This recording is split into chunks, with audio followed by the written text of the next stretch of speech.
Hi hello ನಮಸ್ಕಾರ ಸ್ನೇಹಿತರೆ. ಆರ್ಥಿಕ ವ್ಯವಹಾರಗಳ ಸಂಪುಟ ಸಮಿತಿ ನವೆಂಬರ್ 25ರಂದು ಪ್ಯಾನ್ 2.0 ಅನ್ನು ಅನುಮೋದಿಸಿದೆ.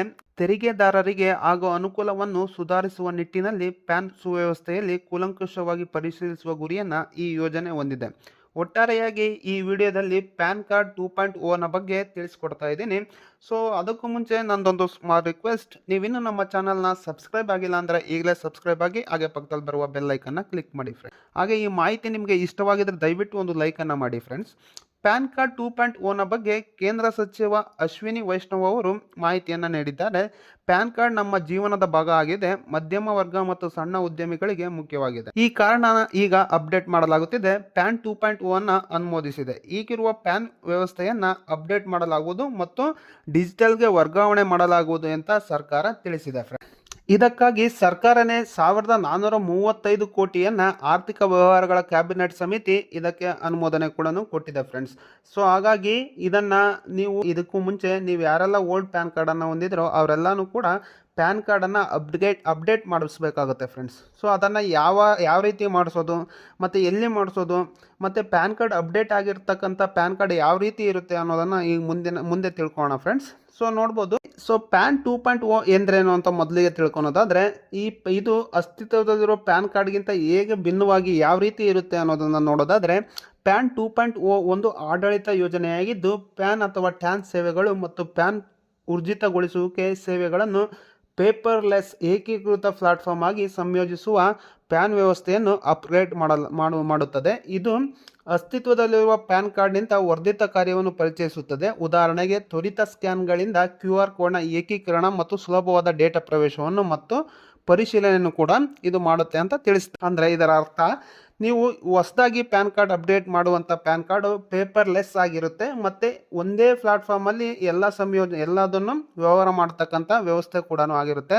ಹಾಗೆ ಇದರಲ್ಲಿ ಹೊಸದಾಗಿ ಅಪ್ಡೇಟ್ ಆದ ನಂತರ ನಿಮಗೆ ಅದರಲ್ಲಿ ಪ್ಯಾನಲ್ಲಿ QR ಕೋಡನ್ನು ಕೂಡ ಅಳವಡಿಸಲಾಗುತ್ತೆ. ಸೊ ಇತ್ತೀಚೆಗೆ ಮಾಡಿಸ್ತಕ್ಕಂಥ ಪ್ಯಾನ್ ಕಾರ್ಡಲ್ಲಿ ನಿಮಗೆ ಆಲ್ರೆಡಿ QR ಕೋಡ್ ಬರ್ತಾ ಇದೆ. ಹಿಂದೆಲ್ಲ ಯಾರೆಲ್ಲ ಹಳೆ ಪ್ಯಾನ್ ಕಾರ್ಡನ್ನು ಹೊಂದಿದ್ರೋ ಅವರಿಗೆ ಯಾವುದೇ ಥರದ QR ಕೋಡ್ ಇರಲಿಲ್ಲ. ಹಾಗಾಗಿ ಅವರೆಲ್ಲನೂ ಕೂಡ ಮುಂದೆ ಅಪ್ಡೇಟ್ ಮಾಡಬೇಕಾಗುತ್ತೆ. ಸೊ ಅವರಿಗೋಸ್ಕರ ಇದು ಪ್ಯಾನ್ 2.0 ಅಂತ ಮಾಡಲಾಗ್ತಿದೆ. ಸೊ ಹಾಗಾಗಿ ಯಾರೆಲ್ಲ ಹಳೆ ಪ್ಯಾನ್ ಕಾರ್ಡನ್ನು ಹೊಂದಿದ್ರೋ ಅವರೆಲ್ಲನೂ ಕೂಡ ಖಂಡಿತವಾಗಿಯೂ ಪ್ಯಾನನ್ನು ಅಪ್ಡೇಟ್ ಮಾಡಬೇಕಾಗುತ್ತೆ. ಸೊ ಮತ್ತೆ ಹೊಸ ಪ್ಯಾನ್ 2.0ಗೆ ಅರ್ಜಿಯನ್ನು ಸಲ್ಲಿಸಲು ಯಾರು ಅರ್ಹರು ಅನ್ನೋದನ್ನು ನೋಡೋದಾದರೆ, ಸೊ ನಾನು ಈಗಾಗಲೇ ಹೇಳಿದೆ, ಹಳೆ ಪ್ಯಾನ್ ಕಾರ್ಡನ್ನು ಯಾರೆಲ್ಲ ಹೊಂದಿದ್ರೋ, ಪ್ಯಾನ್ ಕಾರ್ಡ್ ಹೊಂದಿರುವ ಎಲ್ಲ ಗ್ರಾಹಕರು ತಮ್ಮ ಅಸ್ತಿತ್ವದಲ್ಲಿರುವ ಪ್ಯಾನ್ ಕಾರ್ಡನ್ನು 2.0 ಕಾರ್ಡ್ಗೆ ಅಪ್ಗ್ರೇಡ್ ಮಾಡಲು ಅರ್ಜಿ ಸಲ್ಲಿಸಬಹುದು ಅಂತ ಹೇಳಿದ್ದಾರೆ.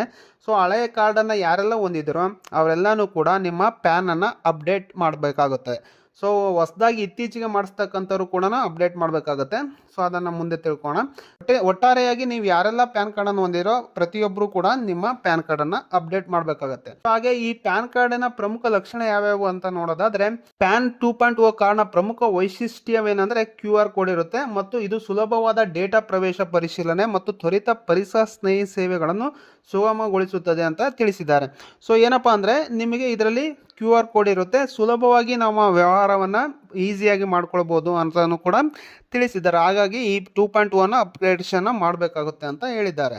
ಮತ್ತು 2.0ನಲ್ಲಿ QR ಕೋಡ್ನ ಮಹತ್ವ ಏನು ಅಂತ ತಿಳ್ಕೊಳೋದಾದರೆ, ಪ್ಯಾನ್ 2.0ನಲ್ಲಿ QR ಕೋಡ್ ಸುಲಭವಾದ ಡೇಟಾ ಪ್ರವೇಶವನ್ನು ಮಾಡುತ್ತೆ ಅಂತ ಹೇಳಿದ್ದಾರೆ. ಅಂದರೆ ಯಾವುದೇ ತರಹದ ಡೇಟಾವನ್ನು ಈಸಿಯಾಗಿ ರೀಡ್ ಮಾಡ್ಬೋದು ಅಂತ ಹೇಳ್ತಾ ಇದ್ದಾರೆ. ಪರಿಶೀಲನೆ ಮತ್ತು ತ್ವರಿತ ಸ್ಕ್ಯಾನ್ಗಳನ್ನು ಸುಗಮಗೊಳಿಸುತ್ತದೆ.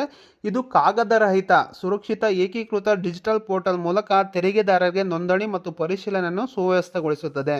ಅಂದರೆ ಡಿಜಿಟಲೈಸೇಷನ್ ಮೂಲಕ ಈಸಿಯಾಗಿ ಯಾವುದೇ ತರಹದ ಕಾಗದ ಇಲ್ಲದೆ ಡಿಜಿಟಲ್ ಆಗಿ ಈಸಿಯಾಗಿ ನಾವು ವ್ಯವಹಾರವನ್ನು ಮಾಡ್ಬೋದು ಅಂತ. ಫಿಸಿಕಲ್ ಆಗಿ ಯಾವುದೋ ಒಂದು ಪೇಪರ್ ಕೊಡೋದು ಆ ರೀತಿ ಇರೋದಿಲ್ಲ.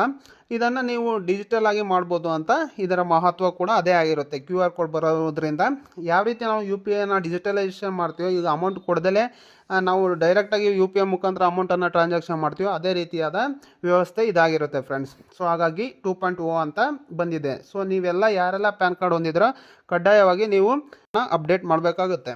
ಪ್ಯಾನ್ 2.0 ಯಾವಾಗ ಕಡ್ಡಾಯವಾಗುತ್ತೆ ಅಂತಲೂ ಕೂಡ ಇಲ್ಲಿ ನೋಡೋದಾದರೆ, ಈಗಿನಂತೆ ನಾಗರಿಕರು ಪ್ಯಾನ್ ಕಾರ್ಡನ್ನು ನವೀಕರಣಕ್ಕಾಗಿ ಪ್ಯಾನ್ 2.0ಗೆ ಅರ್ಜಿಯನ್ನು ಸಲ್ಲಿಸಬಹುದು. ಸ್ವಯಂ ಪ್ರೇರಿತವಾಗಿದೆ.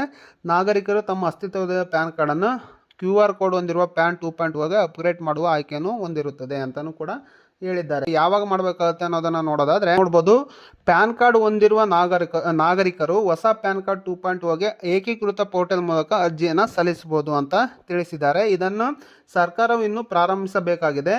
ಅದನ್ನು ಇನ್ನೂ ಯಾವುದೇ ರೀತಿಯಾದ ಇದೇ ಪೋರ್ಟಲಲ್ಲಿ ಹೋಗಿ ನಿಮ್ಮ ಪ್ಯಾನ್ ಕಾರ್ಡನ್ನು ಅಪ್ಡೇಟ್ ಮಾಡಿ ಅಂತ ಯಾವುದೇ ರೀತಿಯಾದ ಮಾಹಿತಿಯನ್ನು ಇನ್ನೂ ತಿಳಿಸಿಲ್ಲ.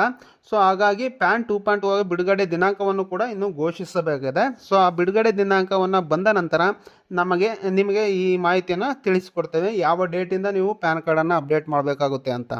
ಸೊ ಇಷ್ಟ ಆಗಿತ್ತು ಪ್ಯಾನ್ 2.0ನ ಮಾಹಿತಿ ಆಗಿತ್ತು. ಈ ಮಾಹಿತಿ ನಿಮಗೆ ಇಷ್ಟ ಆಗಿದೆ ಅಂದ್ಕೊಳ್ತೀನಿ. ಇಷ್ಟ ಆಗಿದ್ದರೆ ದಯವಿಟ್ಟು ಒಂದು ಲೈಕನ್ನು ಮಾಡಿ, ಹಾಗೆ ನಿಮ್ಮ ಅನಿಸಿಕೆ ಅಭಿಪ್ರಾಯಗಳನ್ನು ನಮಗೆ ಕಮೆಂಟ್ ಮೂಲಕ ತಿಳಿಸಿ. ಹಾಗೂ ಇದಕ್ಕೆ ಸಂಬಂಧಪಟ್ಟ ಯಾವುದೇ ಕ್ವಶನ್ ಇದ್ದರೂ ದಯವಿಟ್ಟು ನಮಗೆ ಕಮೆಂಟ್ ಮೂಲಕ ತಿಳಿಸಿ. ಹಾಗೂ ಇದೇ ರೀತಿ ಇಂಟ್ರೆಸ್ಟಿಂಗ್ ಮತ್ತು ಯೂಸ್ಫುಲ್ ಮಾಹಿತಿಗಾಗಿ ನಮ್ಮ ಚಾನಲನ್ನು ಸಬ್ಸ್ಕ್ರೈಬ್ ಮಾಡ್ಕೊಳ್ಳಿ friends. Thank you for watching. Take care.